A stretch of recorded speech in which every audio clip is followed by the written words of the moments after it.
Hello and welcome to this World of Tanks tutorial. My name is Maxwell and this video is a follow-up to my last scouting tutorial, so if you haven't seen that one yet you can follow the link just on the side there to watch that one first. Today we're going to be taking a look at some suitable scout tanks, their equipment, modules, consumables, crew skills and so forth, and also the strengths and weaknesses of each of these tanks.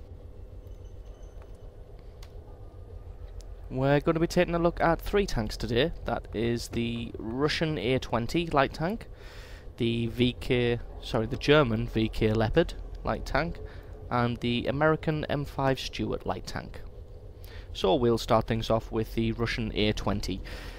This tank has by far the best speed, manoeuvrability and acceleration of the three tanks we're going to be looking at. Its speed limit is 72 kilometers an hour, its acceleration is fantastic, and it has a very tight turning circle. And those things are very important when scouting. Speed and manoeuvrability among the most important things. Now, having said that, it does have a couple of drawbacks. It has the weakest armour of the three tanks. It has 20mm on the front and sides and 16 in the rear. And at those values, sloping doesn't really matter that much. You're not going to bounce many shots. Now, to go along with its weak armour, it also has possibly the weakest gun out of the three tanks. I've got mine fitted with the automatic because the only things I really engage are things like tank destroyers with open cabs and artillery. Because if you just take a quick look here, the other guns it has, its penetration and the damage not fantastic, so you're probably best off sticking with the automatic weapon.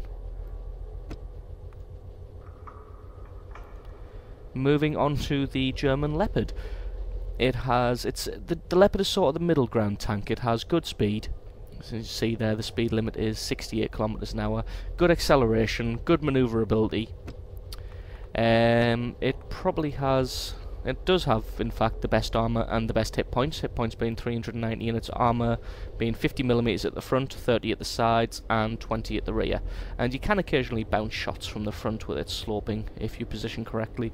But again, you're not going to be wanting to stop very often, so you're not really going to be wanting to angle yourself. You're going to be always on the move. Looking at, it does have a decent gun also for its tier. Penetration of 67, damage of 70 there. With a decent rate of fire, so it's reasonably efficient at taking out tanks around about its tier. Once you're getting up to sort of tier 6 and beyond, there's no real chance you're going to be able to hurt anything unless you're aiming for tracks. Very good at taking out artillery and open cab tank destroyers. Okay, and finally moving on to the M5 Stuart.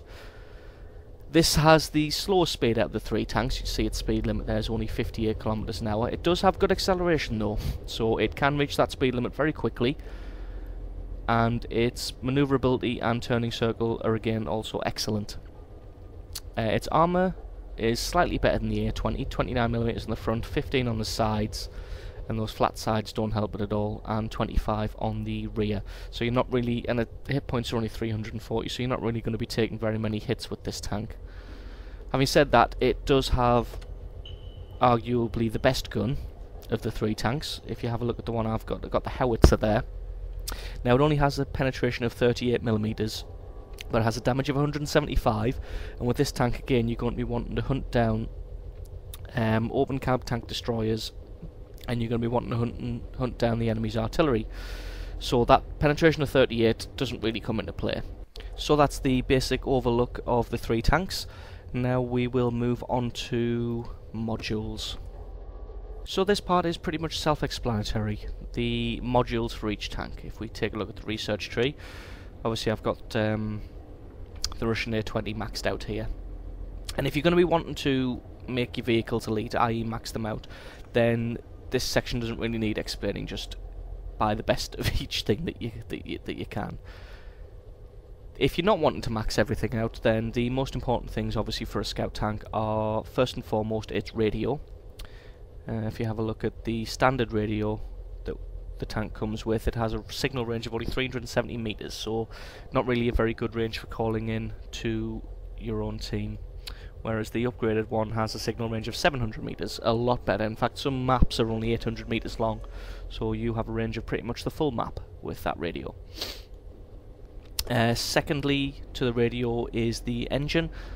which determines acceleration, and thirdly is the suspension, which determines maximum speed. Secondary to all that is the turret and the gun. The most important thing for a scout tank is, in that order, radio, engine, tracks, or suspension. And now we'll take a look at equipment for each tank.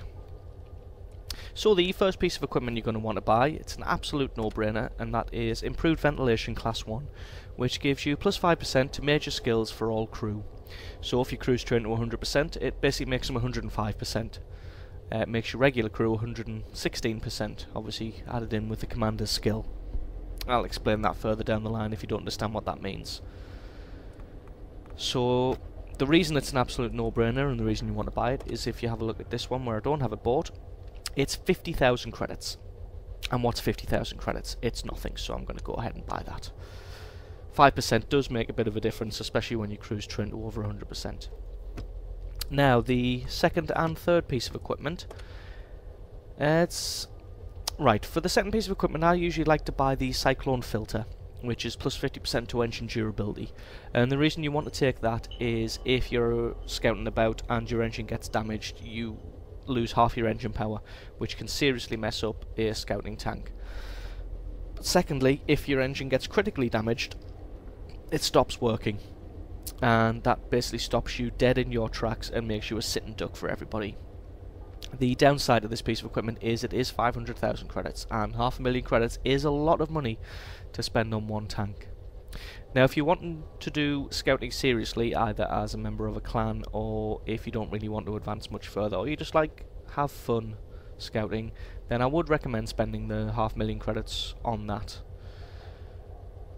And for the third and final piece of equipment, now the thing you need to remember about scout tanks is plus percentage to aiming speed and loading time don't really matter, because you're not going to be driving around taking out everybody on the battlefield.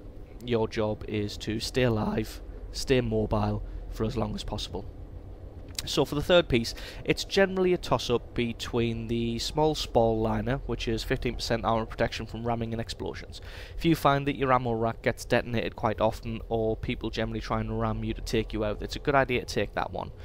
And the plus side of it is it's only 50,000. Toolbox, generally not worth the cost for a scouting tank, as you will want to take the repair kit consumable.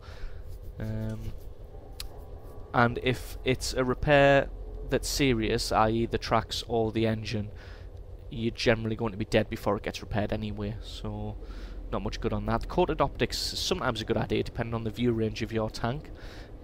If you like the spotting technique, then it is well worth it, because it increases the view range for your tank. The binocular telescope, not generally as good as the coated optics, unless you do spend a lot of time sat still in a bush. Then it's sometimes better to take a binocular telescope, although if I'm not mistaken I think it takes 10 seconds before it kicks in. And for the same reason, camouflage net, generally not a good idea for a scouting tank. If you do spend a lot of time using the spotting method, which we already talked about, and you spend a lot of time hiding in the bush spotting, then it can be worth it, but again, because it takes so long to kick in, it's not as good. So finally, it's this. I would take either the small spall liner for protection against ramming and explosions, or I would take the coated optics, depending on which one you can afford and how much money you want to spend on your scouting tank. And finally we come on to crew skills. Now, crew skills aren't going to come into effect unless you are wanting to do some serious scouting, or unless you spend gold to train your crew up to 100%. I wouldn't recommend spending gold on training scouting crew, because the amount of matches you're going to be doing and how long those matches generally last, it's not going to take you long to get 100% in your major skill. Okay, so I've left this crew with the skills still to choose, so I can show you each one. So the first skill you can take, secondary skill, is repairs, which accelerates repairs of damaged modules. Skill level is determined by averaging across your entire crew. That just basically means you should always take the same skill for every crew member. So if I have 4 crew members, say with the skill at 50%, then what it does is it takes your 4 crew members adds up the 50% to 200% and divides it by the amount of crew, again 4, which averages out as 50%, which is the skill level of each individual crewman anyway. But if you only had 2 crew members with a particular skill, say repair, and 2 crew members with a different skill, then you would effectively only have 25% skill in each of those, so you're basically just hindering yourself. So, back to the skills themselves. Firefighting abilities are enhanced as the skill increases, and the third one, camouflage, the visibility of your vehicle is reduced as the skill increases. Now, choosing a skill is a bit of a difficult one because you will be working on that skill for a long time.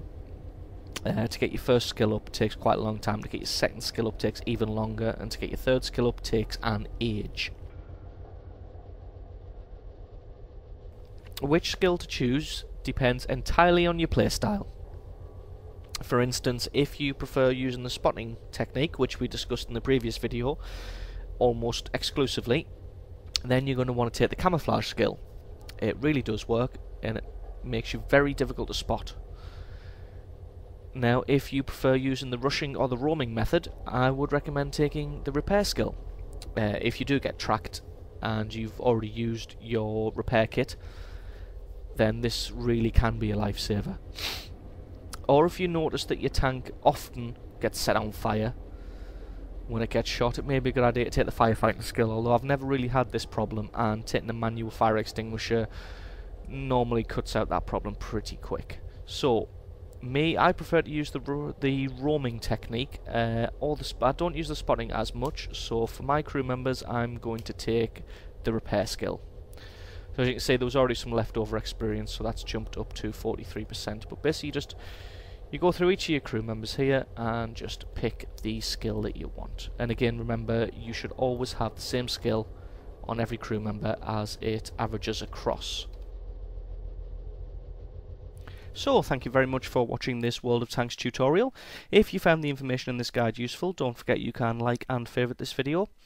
Also, you can go ahead and subscribe to my channel for more World of Tanks guides, tutorials and tips in the future.